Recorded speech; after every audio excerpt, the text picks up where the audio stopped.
நல்லாதான் இருந்தாரு. திடீர்னு இப்படி என்னப்பா பண்றது? எதிர்பார்க்காம தான் எல்லா விஷயங்களும் நடக்குது. அந்த பொண்ணு என்ன பண்ண போதோ. என் புருஷன் சொன்னாரு, அவரு ராத்திரி இறந்துட்டாராம். சொந்த பொண்ணு அப்படியா கொடுக்க மாட்டேன்னு சொல்லிட்டாங்க. பத்தி அவளுக்கு இப்பேற்பட்டவளை ஊரை விட்டு 4 நாளா நீங்க எதுவுமே சாப்பிடல. கொஞ்சம் இந்த பாலையாச்சு குடிங்க அண்ணி. அம்மா குடிங்கம்மா, குடிக்கலன்னா ரொம்ப டயர்ட் ஆயிடுவீங்க. வேண்டாம், நானும் அவரோட சேர்ந்து போயிருக்கணும். என்னமா பேசுறீங்க?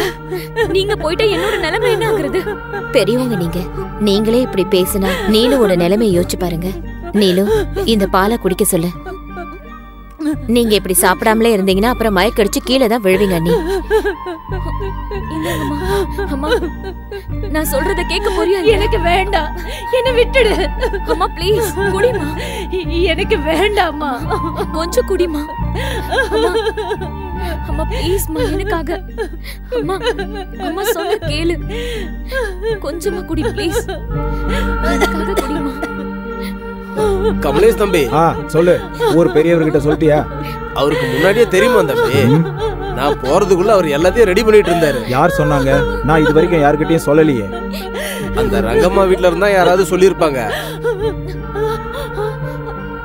இருட்டுறதுக்கு முன்னாடியே வர சொன்னாங்களாம். சரி, அங்க எதுக்கு போகணும்? கமலேஷ் தம்பி, பணத்தை இங்க கொண்டு வர மாட்டாங்கன்னு நினைக்கிறேன். காரியம் எல்லாத்தையும் இந்த வீட்டுல தானே பண்ணணும்.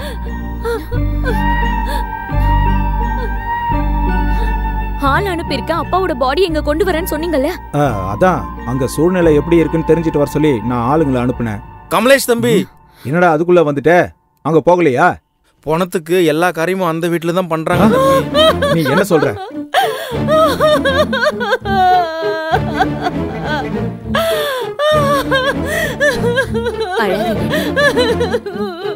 கட்டிக்கிட்ட பொண்டாட்டியையும் பெத்த புள்ளையும் பார்க்க விடாம சுடுகாட்டுக்கு அனுப்பிடுவாளா?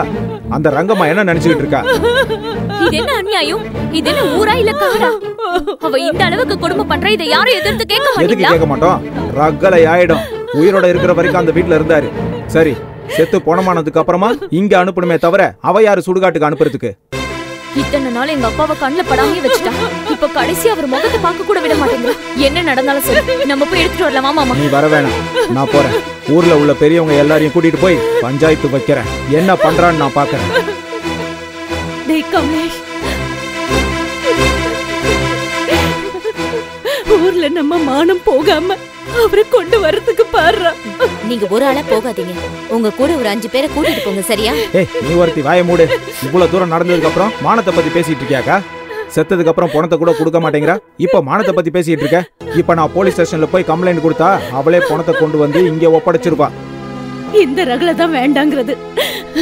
நீ அங்க போய் எந்த பிரச்சனையும் பண்ணாம நீ அவரை இங்க கொண்டு வரணும், அவ்வளவுதான். சரி, என்ன பண்ணணும்னு எனக்கு தெரியும், நான் பாத்துக்கிறேன். அக்கா, வீட்டுல பணம் ஏதாவது இருக்கா? உன் மாமாக்கு எவ்வளவு பணம் வேணுமோ? இல்ல, நீ வர வேணாம். சாவியா அவகிட்ட கொடு.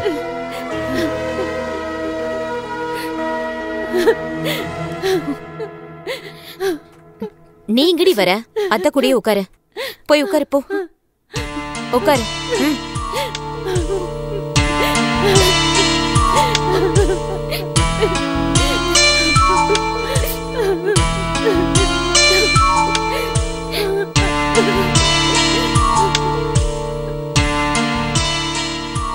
அப்பாடா, எத்தனை நாளுக்கு அப்புறம் பீரோ சாவி கைக்கு கிடைச்சிருக்கு.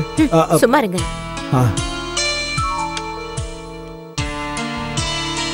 முதல்ல உங்களுக்கு எவ்வளவு வேணும்னு சொல்லுங்க, அன்னைக்கு கணக்கு சொல்லுங்க. அத்தனை கட்டு பீரோல இருக்குல்ல, அக்கா என்ன பண்ண போறா? ஒரு 5 கட்டு எடுத்து போ. உனக்கு காசு மாலை செஞ்சு தரேன்டி. நிஜமாவா? ஒரு 6 கட்டை எடு. இந்தாங்க. இப்படி ஒரு நிலைமை வந்ததுனால தான் நம்மள வர வச்சா. கொஞ்ச நாளா எனக்கு பணமே கொடுக்கல தெரியுமா? 3, 4, 5. இந்தாங்க. இங்க பாரு, எவ்வளவு வாங்கினான்னு கேட்டாங்கன்னா எனக்கு தெரியாதுன்னு சொல்லு. இந்த மாதிரி நேரத்துல கணக்கு கேட்க மாட்டா. நீங்க எவ்வளவு வாங்குனீங்கன்னு எனக்கு தெரியும்ல. காசு மாலை வேணாமா? வேணுங்க. திருடனும் சேர்ந்து ஊரை பங்கு போட்டுக்கிட்ட மாதிரி இருக்கு. நீ எதுக்குடி இங்க வந்த? நீங்க என்ன பண்றீங்கன்னு பார்க்கலான்னு வந்தேன். செலவுக்கு பணத்தை எடுத்துட்டு போறேன். இல்ல, சான்ஸ் கிடைக்குதுன்னு பணத்தை சுருட்டிட்டு போறீங்க. சீ வாய மூடு. நீ என் பொண்ணுடி, என்கிட்ட இப்படி பேசக்கூடாது. நான் உங்ககிட்ட பேச மாட்டேனே, போய் அத்தை கிட்ட பேசுவேன். உனக்கு பட்டு பாவாடை வாங்கி தரேன்டி. எனக்கு எதுவும் வேண்டாம், நான் அத்தை கிட்ட போய் சொல்றேன். ஏய், சொன்னேனா அடி பிச்சிடுவேன்.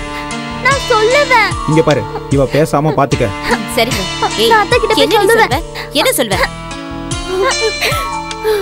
நான் கண்டிப்பா அத்தை கிட்ட சொல்லுவேன். வாயை திறந்து கொன்றுவேன், பேசாம இரு. அக்கா, நான் போயிட்டு வந்துடுறேன். நான் எப்படியாவது மாமாவோட பணத்தை இங்க கொண்டு வருவேன்.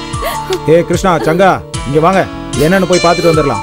மாமா, நீங்க தனியா போன முடியாது, நானும் உங்க கூட வரேன். வேண்டாம், நீ அம்மாவை ஜாக்கிரதையா பாத்துக்க. கமலேஷ் சார், ரங்கம்மா வீட்ல இருந்து உங்களை பாக்குறதுக்கு யாரோ வந்திருக்காங்க. ஏண்டா கிருஷ்ணா, நம்ம போறது அதுக்குள்ள அவங்களுக்கு எப்படிடா தெரிஞ்சது? அதுக்குள்ள இங்க பேசுறதுக்கு ஆள் அனுப்பிட்டா, இங்க நடக்கிறது அங்க சொல்றதுக்கு யாரையாவது ஆளை வச்சிருப்பா. சரி, அவனை வர சொல்லு. நீங்க எதுவும் அவசரப்படாதீங்க மாமா, அவன் என்ன சொல்றான்னு கேட்க சொல்லட்டும். ஏதாவது ஏடா கூடமா பேசினா அவனையும் நான் சுடுகாடுக்கு அனுப்பி வச்சிடுறேன். மாமா, முதல்ல அவன் என்ன சொல்றான்னு கேட்கலாம். நீங்க இப்படி அவசரப்படாதீங்க. பிரச்சனை இல்லாம காரியம் நடக்கணும்னு அம்மா சொன்னாங்கல்ல. கமலேஷ் சார், லட்சுமிபதியுடைய காரியம் அந்த அம்மா வீட்டுல தான் பண்றாங்க.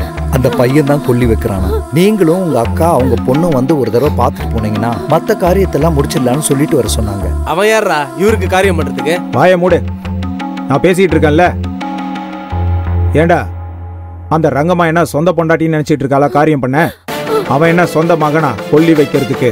இது சுடுகாடு கிடையாது, ஊரு. ஊர்ல பெரியவங்க இருக்காங்க, நான் அவங்கள போய் கூட்டிட்டு வரேன். பெரியவங்க எல்லாம் அங்கதான் இருக்காங்க.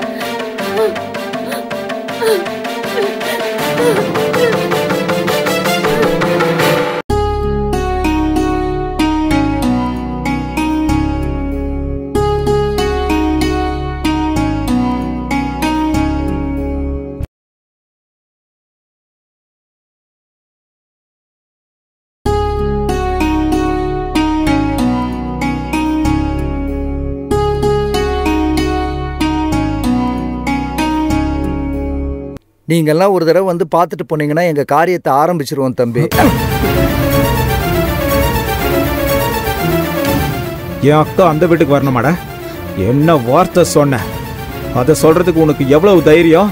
என்ன ஏங்க அடிக்கிறீங்க? அவங்க சொல்ல சொன்னாங்க, நான் வந்து சொல்றேன். என் வேலை முடிஞ்சது, நான் கிளம்புறேன். மாமா, இந்த மாதிரி அசிங்கம் எந்த ஊர்லயும் நடக்காது. அப்பா உயிரோட இருக்கும்போது அம்மா அவ்வளவு அசிங்கப்பட்டாங்க.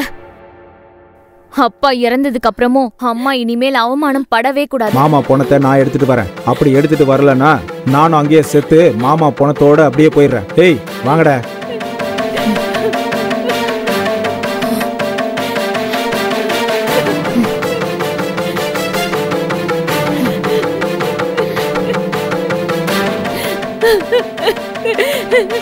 நீலாம்பரி,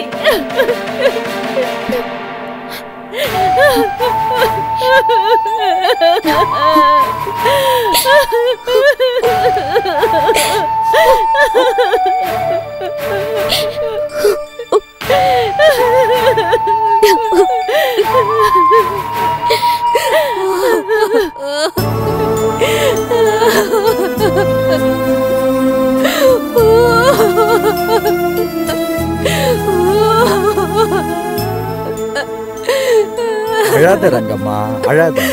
ஏன் அழாத? உன்னால என்னதான் செய்ய முடியும்? நீ பண்ண வேண்டியதை பண்ணிட்ட, ஆகிற காரியத்தையும் நடத்திட்ட. அழாதம்மா. நல்லா ஸ்ட்ராங்கா கட்டுறா. கட்டுறேன்.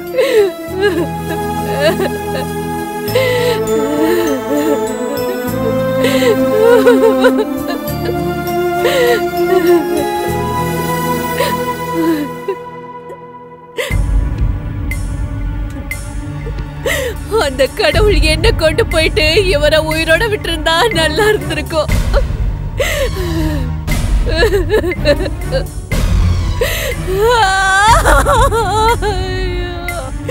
ஐயோ, பின்ன போனாலும் எல்லாரும் ஒரு தடவை போய் தானே ஆகணும் ரங்கம்மா. என் மேல இருக்கிற கோவத்தை என் புருஷன் மேல காமிக்கிறாங்க அவங்க எல்லாரும். ஏன் கூட இருக்கிறாருன்ற காரணத்துக்காக ராத்திரி இறந்த மனுஷனை இப்ப வரைக்கும் அந்த வீட்டுல இருந்து ஒருத்தர் கூட எட்டி பார்க்கல. அந்த அளவுக்கா கேவலமா போயிட்டாரு என் புருஷன். ஐயோ போதும் பில்டப். அமைதியர் அமைதியர். நீ சும்மா சேஷு, உனக்கு எதுவுமே தெரியாது. ஆமா எனக்கு ஒண்ணும் தெரியாது பாரு. எல்லாரும் என்ன இவரு வச்சுக்கிட்டதா சொல்றாங்க. ஆனா இவரு என்ன கோயில்ல வச்சு கல்யாணம் பண்ணிக்கிட்டாரு. இவருக்கு எந்த பிரச்சனையும் வந்துடக்கூடாதுன்னு தான் இத்தனை நாளா இந்த விஷயத்தையே மனசுக்குள்ளேயே வச்சிருந்தேன்.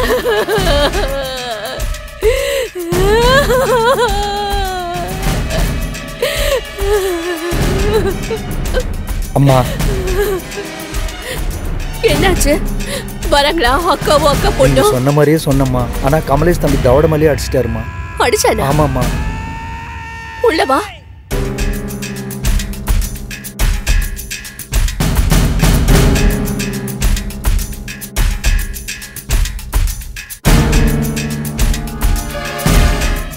என்ன நடந்துச்சுங்க?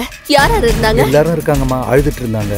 அந்த கமலேஷ் திருப்பி அடிச்சிடலான்னு பார்த்தேன். வேலைக்காரங்க இருந்ததால அமைதியா வந்துட்டம்மா.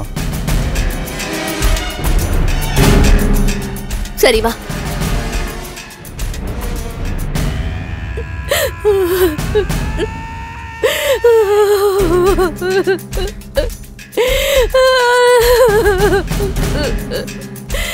இவருக்கு சொந்த பந்தம்னு இத்தனை பேர் இருந்தும் கூட இன்னைக்கு என் புருஷன் இப்படி அனாதையா இருக்கிறாரே.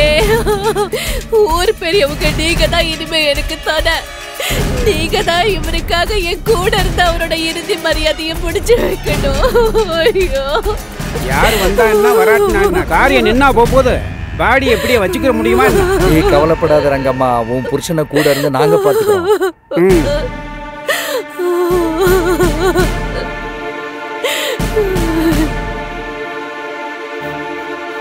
அண்ணே, பணத்தை இங்க கொண்டு வராங்களா?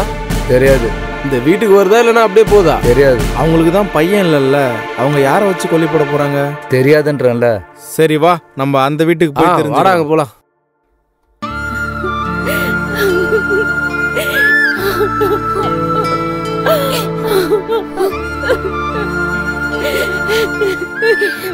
அந்த கடவுளும் தலை மேல கல்ல தூக்கி போட்டுட்டாரு லட்சுமி.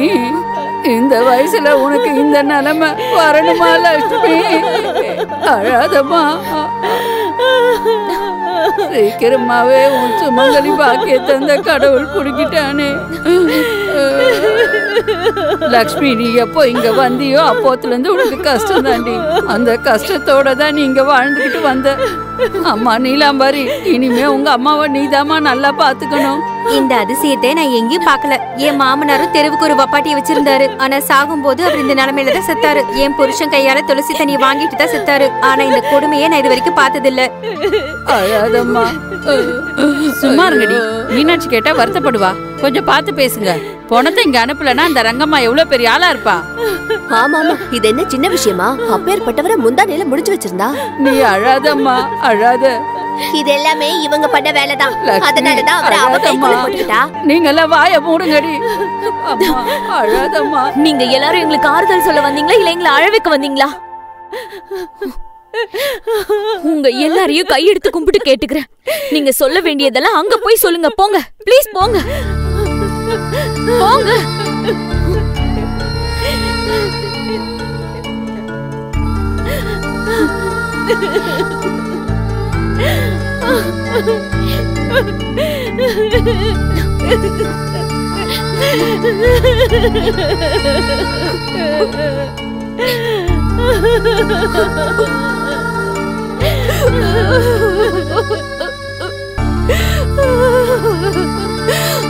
வந்துட்டியா தம்பி?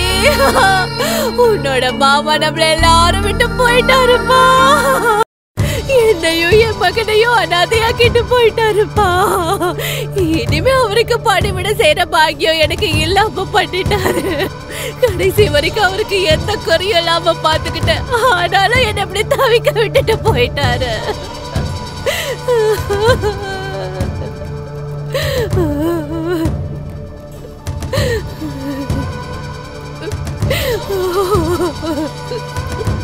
நீயாவது இங்க வந்து பாத்தியப்பா வா. அம்மா அக்காவும் நிலாவும் எங்க பின்னாடி வராங்க. அவங்க எதுக்கு வருவாங்க? கடைசியா ஒரு முறை வந்து இவரோட முகத்தை பார்த்துட்டு போகட்டும்னு தான் கேட்டேன். ஒழுக்கமான பொம்பளைங்க ஒழுக்கம் கேட்டவங்க வீட்டுக்கு வரமாட்டாங்க. இந்த வீடு ஒழுக்கம் கெட்ட வீடா? இந்த மகாராஜா வாழ்ந்த வீடு ஒழுக்கம் கெட்ட வீடா? என் சொந்த அக்காவை விட நான் உங்க அக்காவை அப்படி பாத்துக்கிட்டேன். அப்பேற்பட்டவ நான் ஒழுக்கம் கெட்டவளா? உங்க அக்காக்கு இவ்வளவு கேவலமான புத்தி இருக்கிறதுனாலதான் கடைசியா ஒரு முறை அவங்கள பாருங்கன்னு சொன்னதுக்கு வேணான்னு சொல்லிட்டாரு. என் பையன் துளசி தீர்த்த ஊத்துன உடனே நிம்மதியா இறந்துட்டாரு. ரொம்ப ஓவரா தான் நாடகம் ஆடுற. அழாதடா. நீ அவரை எந்த அளவுக்கு கவனிச்சுக்கிட்டேனே எனக்கும் தெரியும், உனக்கும் தெரியும். ஒழுக்கம் கெட்டவங்களுக்கு எப்படி தெரியும்? தங்கம்மா கொஞ்சம் மரியாதையா பேசு. நான் ஒன்னும் ஒழுக்கம் கெட்டவன் கிடையாது. நான் லக்ஷ்மி பத்தியோட மச்சான். இறந்தது என் அக்கா புருஷன். அதுக்குதான் கடைசியா ஒரு முறை பாத்துட்டு போ சொன்னது. எங்க உங்க அக்கா வரலையா? தாலி கட்டின புருஷனை பாக்குறதுக்கே அவ வரல, நீயாவது வந்தியே, சந்தோஷம். அந்த மாலையை எடுத்து உன் மாமாவுக்கு போட்டுட்டு நீ கிளம்பி போ. நான் கிளம்ப மாட்டேன். நான் இந்த பணத்தை எடுத்துட்டு போறதுக்காக வந்திருக்கேன். நீ எப்படி எடுத்துட்டு போவ? அவங்க இவர் தாலி கட்டின பொண்டாட்டி. உயிரோட இருக்கும் போதே அவர் அந்த வீட்டுக்கு போறதுக்கு விருப்பப்படல. அப்படி இருக்கும்போது இறந்ததுக்கு அப்புறமா கூட்டிட்டு போவீங்களா? ஆக மொத்தம் அவரு எனக்கும் தாலி கட்டி இருக்காரு. அவரு என் பையனை அவர் பையனா நினைச்சு பாத்துக்கிட்டாரு. அதனால என்னோட பையன் தான் அவருக்கு கொல்லி போடுவான். நிம்மதியா அவரை சொர்க்கத்துக்கு அனுப்பி வைப்பா. என்ன பெரியவங்களே எதுவுமே பேசாம இருக்கீங்க? இவங்க சொல்றதும் கரெக்ட் தான். லட்சுமி பத்திக்கு எப்படி ஆம்பளை பசங்க இல்ல, இருக்கிறது ஒரு பொண்ணு மட்டும்தான். பொம்பளை பொண்ணுங்க கொல்லி எல்லாம் வைக்க கூடாது. அதனால சொந்த மகனா இல்லைனாலும் ரெண்டாவது பொண்டாட்டி மகனா இருக்கிறதால அவனும் வைக்கலாம். ஆமா, கொல்லி வைக்கலாம். இவனும் அவர் புள்ள தானே, ஒரு மகனா இருந்து சடங்கு செய்யலாம். ஊருக்கே நியாயம் சொல்ற பெரியவங்க நீங்களே இப்படி பேசலாமா? இந்த விஷயம் 4 பேருக்கு தெரிஞ்சா காரி துப்புவாங்க. இந்த அநியாயம் எங்கேயாவது நடக்குமா? ஏன் காரி துப்ப போறாங்க? பாண்டிய ராஜாவுக்கு அண்ணன் தம்பிக்கு 5 பேர் கொல்லி வச்சாங்க. அந்த கொல்லி வச்ச 5 பேரும் குந்தி தேவிக்கும் பாண்டிய ராஜாவுக்கும் பிறந்தவங்க இல்லையே. புராண கதைங்கெல்லாம் பொய் இல்லையே. இங்க பாருமா, நீ சொல்லி அனுப்பிச்சதெல்லாம் எந்த தப்பும் இல்லை. நீ உன் பெருந்தன்மையை காட்டிக்கிட்ட. வர்றதும் வராததும் அவங்களுடைய தப்பு. இனிமே நீ எதிர்பார்க்க தேவையில்லை. இனிமே நடக்க போற காரியத்தை பாருங்க. நில்லுங்க. போலீஸ் வர வரைக்கும் யாரும் பணத்தை தொடவே கூடாது.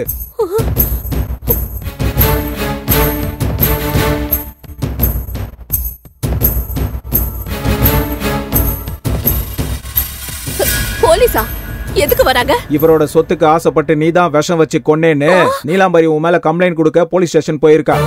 இப்ப போலீஸ்காரங்க வருவாங்க, பணத்தை எடுத்துட்டு போய் போஸ்ட்மார்ட்டம் பண்ணுவாங்க. அது வரைக்கும் யாரும் பணத்தை தொடக்கூடாது. ஐயோ, ராஜா மாதிரி வாழ்ந்த மனுஷனுக்கு போஸ்ட்மார்ட்டமா? போஸ்ட்மார்ட்டம் ஆனதுக்கு அப்புறம் போலீஸ்காரங்களே சட்ட பிரகாரம் பொண்டாட்டிக்கு தான் கொடுப்பாங்க, வப்பாட்டிக்கு இல்ல. ஐயோ, இந்த அநியாயம் எங்கடா நடக்குமா? நீதான் கொடுமை பண்ண. உயிரோட இருக்கிற வரைக்கும் கொடுமைப்படுத்தி அவரோட உடம்ப நீ கெடுத்திருக்க. இப்போ செத்ததுக்கு அப்புறம் பணத்தை கட்டிக்கிட்ட பொண்டாட்டிக்கு கொடுக்காம ரகலை பண்ணிட்டு இருக்க. நீலாம்பரி படிச்ச பொண்ணுன்றதுனால போலீஸ் ஸ்டேஷன் போயிருக்கா.